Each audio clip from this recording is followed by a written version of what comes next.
Dream Team, it's your boy Neal back with another reaction video, guys. Here we are with 14 odd things to know about Australians before you move. And before we jump into this, make sure you guys subscribe to the channel, ring the notification bell, get a video a thumbs up so it gets suggested. What we got, Aussies? How weird are Australians? Probably not as weird as British people that go on YouTube to talk about countries that they now live in. But if you're thinking of moving here, or you just want to comment about my stupid opinion, then this is a random number of things that you need to know about Australians before you move. Australians are the most friendly English-speaking people in the world. It's a fact. And this doesn't also count for all of Australians, because sometimes their friendliness can seem a little bit superficial. But not like Americans who just pretend they're your mate, particularly if they need a tip. Particularly for foreigners that move. Why you gotta do us like that? Why you gotta do us like that? That's just in restaurants. That's only in restaurants. You feel me? Other than that, we are friendly. We're friendly people. We love people. And we're not afraid to talk to strangers. Continue though. Move to Australia, I think that this is down to Australia's isolation and just an element of global curiosity. Australians are friendly because they're genuinely curious to know more about you. But there could be a problem with this. If you're the type of person that's used to boasting about yourself because you're just f***ing awesome all of the time, then you're going to find out how long that Aussie friendly curiosity is going to last. Because if you're too lucky, then you're just going to find out that that friendliness turns into, they don't really care, mate. Aussies can be initially friendly, and if you're friendly back to them, that will turn into what Australians really value, and that is trust. And then you can just be friendly all of the time. What a wonderful world that would be to live in. There is no pretending to be posh in Australia. Now in the UK there was a massive class system in how you looked and how you dressed, what you drove. Everything about your life indicated what kind of social class you were in. And one of the main things that used to piss me off about living in the UK was how formal you always needed to pretend to be just to maintain this idea that you were in fact superior in some way. Casual. I feel like this is kind of similar to America, like in our class system. Like we do judge people on like what they wear, what they drive, like, know what I'm saying? What their career is. I feel like we do. Dang, we are a little posh, aren't we? I don't like it.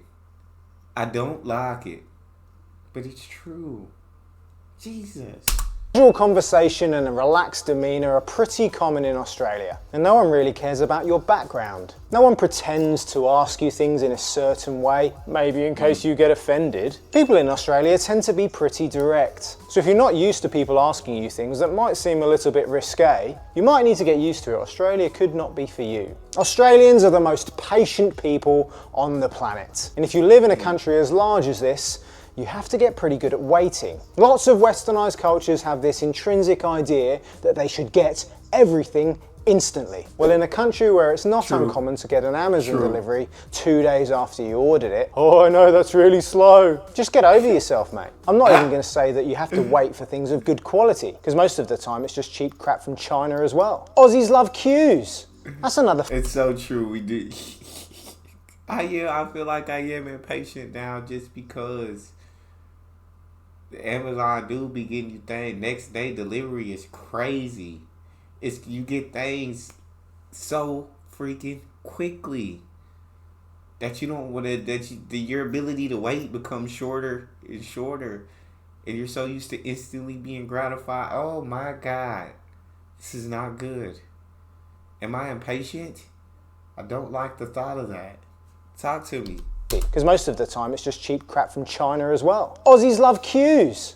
That's another form of waiting. Sometimes they even love queues so much that they don't even get in the queues and just wait around in a big huddle. Everyone knows who's next. Don't try and push in, or you will very quickly be called whatever swear word is going to get your attention fastest. You cannot take the out of an Australian. Now, I've said before that Australian humour is different, and one of the things that they are best at doing is taking the out of themselves. Aussies have a good sense of humour, sometimes dry, but most often self-deprecating. If you want to make friends with an Aussie, take the out of yourself, and preferably before they do for you anyway. You can't get offended by something that you say about yourself, which everyone else was thinking anyway. In fact, it's a very good way to look deep within inside yourself. Look at your major flaws and realise how you are. That's me laughing. God dang. Australia is one of the most, if not the most, ethnically diverse cultures in the world. And despite these differences, Australians roll deep. I have never lived in a country with such high community spirit. No matter who you are, as long as you're nice, Australians are always there to lend a helping hand, especially in a time of crisis. My dickhead dog jumped the fence the other week, and the local kids brought him back for me, before the warden got round and charged me like $300 to pick him up. Australians are very quick to volunteer their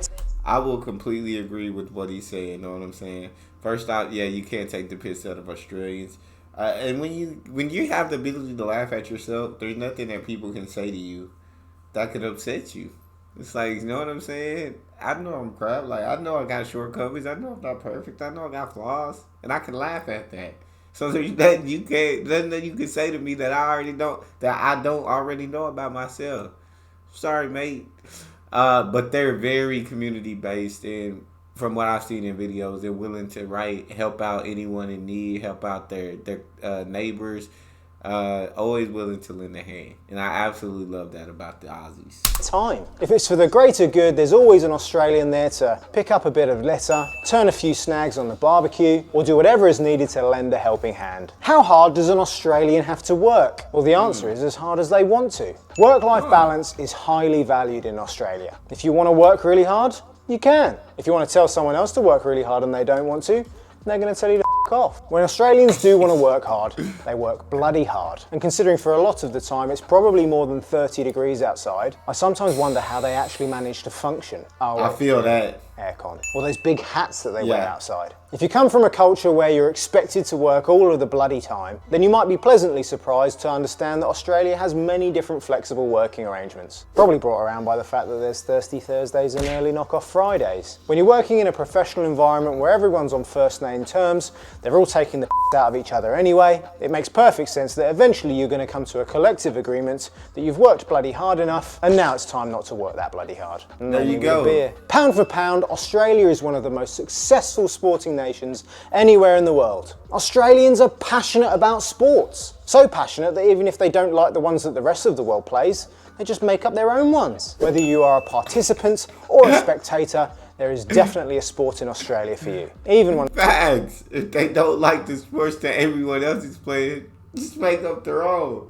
But what I've seen in many videos that yes, Australians are definitely huge on sports, 100%. And they do have the AFL, right? Doesn't exist anywhere else but Australia. And then they have an awesome rugby team, awesome rugby league, bro. Australia's got their sports out there, you feel me? One of the obscure ones. What's probably going to set you out a little bit is if you just don't like sports. I don't know why you wouldn't like sports. You get to sit outside, you not like it? Get a bit of vitamin D. Even if you don't want to take part, you just get to watch some moderately athletic people do it and sip on your favourite refreshment. In a country where things don't happen instantly, I don't know what else you'd rather do. And yes, this is a slightly weird angle. Look at my new desk. I'm actually pretty proud of this thing. It's all new and it goes up and down and stuff. Big shout out to Flexi Spot. They're not paying for this, they just kindly donated one to me. Because my old one kind of died a death. It's one of those ones that goes up and down and stuff. Look at that. I really could stand up at this thing, look. So I guess if you are one of those people... Flexi Spot, I'm just saying, like, if y'all want to sponsor anybody, if you want to throw a desk my way, Flexi Spot, all I'm saying is I will put it in the video, Flexi Spot. I'll throw it in. I love his setup. That is very nice. People that wants to stand up at your desk, because apparently I heard, no I didn't actually hear it, I googled this. If you stand up rather than sit down, it burns like 40 more calories an hour. Is that really worth it? But it's a pretty decent upgrade on my last one, and even at its highest, it's still pretty sturdy. Like I don't want to wobble it too much and take the piss, but it seems pretty decent to me. And it's got four different functions, so you can set it to whatever height you like. 2 normal USB ports and 1 USB-C. It's got a nice little bamboo effect. There's the motor they got, pretty powerful. Just put it down a bit. And if you do want to keep the top reasonably clean, it's got this built-in tray that I just put my keyboard in. I guess I could put other stuff in there as well. I need it. That's a bit unfortunate. ASAP. And if you're super fancy, they come in a range of different colours. You can get black ones. I think you can even get glass tops if you're into that kind of look. But if you're in the market for a new stand-up desk, a quieter operation than the noise that comes out of my face, and a fancy fast charging option for your phone, then check out the link in the description below. I gotta check it out. I think is a pretty decent desk. Wait, did that make it fall over? No, it's still there, so okay. I gotta check it out. I need that desk. I need it. I don't want it. I need it. You feel When me? calling someone a is a term of endearment, you better get used to swearing in Australia. And they won't bleep it out like I do on my videos. YouTube doesn't like it when I swear. Casual swearing in Australia is pretty common and not really a taboo subject. They do it on the radio. People do it at work. Just remember to know your audience, know how formal you need to be with your boss, and as a general rule, you don't get to call him a until he calls you a first. I think that's a pretty good rule anyway for swearing in Australia. Don't swear unless you've been sworn at. And if you're driving alone in your car in Australian traffic, then swearing is fair game. It's probably expected. They say in England that if you drive for 2 hours, the local accent will have changed at least twice and they'll have a new name for bread rolls. Now the same can be true in Australia, but at 32 times the size of the UK, you just have to drive a little bit further. The states in Australia can be very different. Not just in the way that they call things different names or what sports they prefer. Yeah, you're really not going to fit in Australia if you don't like the sport. The weather is vastly different, as I'm told whenever I say that Australia is hot, and people in Melbourne or Tassie when it's it down to rain love to correct me. And to emphasise the differences within all the states even more, they all seem to have a bit of a chip on their shoulder about how people from the other states think about them. People from Sydney generally hate Melbourne and vice versa. People from both states generally look down on Queenslanders. It's because they don't know how to bend bananas properly. People from South Australia generally think they're above everyone else. No one on the East Coast cares about Western Australia. Only politicians live in the ACT. And everyone else in Australia thinks it's genuinely funny just to forget about Tasmania. And the only part of Australia that I think doesn't care about anyone is the Northern Territory. And I don't think they really care about anything. Australians are generous in pretty much every aspect of their life, but the bit that I think might catch you out as a foreigner is to do with their generous drinking etiquette. How many rounds of drinks have you ever bought in your life? Are you a type Not that much. only ever buys a drink for himself? Yes.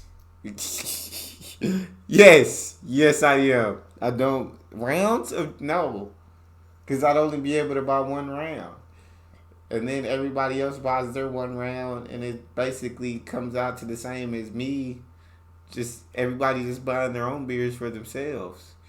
You feel me? Because I may drink a cheap beer, and you might drink an expensive beer, and if I got to pay for a round, you know what I'm saying? 5 of my cheap beers ain't going to be the same as me buying everybody one round of beer. If y'all drink expensive, and I drink cheap, I'm cheap. If you can't tell, I'm cheap. God dang it. How many rounds of drinks have you ever bought in your life? Are you a type that only ever buys a drink for himself? Whether you drink alcohol or not, you're not going to make many friends in Australia if you can't be prepared to shout a round of drinks. If you come from a country where this isn't very common, let me give you one little tip. Just buy the first round. Buy the first round and get it out of the way. You don't want to be looked at as that tight-ass foreigner that begrudges buying a round right at the end of the evening. I know, I've been that person. Not every animal in Australia is trying to kill you. And this is testament to the fact that one of the best pastimes in Australia, apart from sports, is just spending time outdoors. Whether you're doing it for the day, or you decide to stay over for the night, or the whole week, or you want to be one of these people that just travels around Australia in a massive caravan. Camping in the bush or visiting the beach are pretty popular holiday activities. With a love for the outdoors and an environment like Australia, why would you need to go anywhere else? Culture. Yeah, I know. But in Australia, there is a great appreciation for nature and other various outdoor activities. It especially extends to the love for Australian animals. Pretty much everything native is protected, and there only seems to be about one animal that people in Australia don't like. No, it's not magpies, even though they swoop everyone. But sorry if you like them. Australians don't seem to like cats. Some Australians do, but they keep... We reacted to a video about the feral cats causing such a problem out there in Australia, being such a nuisance. But y'all don't like the magpies either. Keep them indoors. Because if you let them go outside and they go on some native fauna rampage, and then you get found out, you're probably going to get a fine from the council. While pets generally are considered parts of the family, you can't own a rabbit in Queensland. They don't really have a love for little pets like guinea pigs. And if you do have a dog, they pretty much have to be kept on a lead all the time. Australians love to discuss various random topics that, coming from your previous culture, may have been a no-go area. Think it's not very common to talk about money? An Aussie will talk to you about money. Want to learn something about religion? I mean, they're pretty Christian here, but they'll talk to you about religion too. They even got an opinion about politics. Well, as long as you're taking the out of politicians, you're probably going to be able to talk about that as well. The bit that you might struggle with is just how they express themselves about all of those different things with the fruity and wonderful words that you're thinking, is that a new swear word that I've not heard, or is that just a way that they've shortened the language even further? Just remember to ask a few questions and you'll find out what it is that they're really talking about. And if you want to know more about Aussie lingo and in particular what words I've struggled with, then watch this video. See you next time. That's all we got. What y'all think about the video? Y'all agree? If you guys got a favorite video suggestion, you can subscribe to Patreon and drop it in the comment section. It's your boy Neal. Out.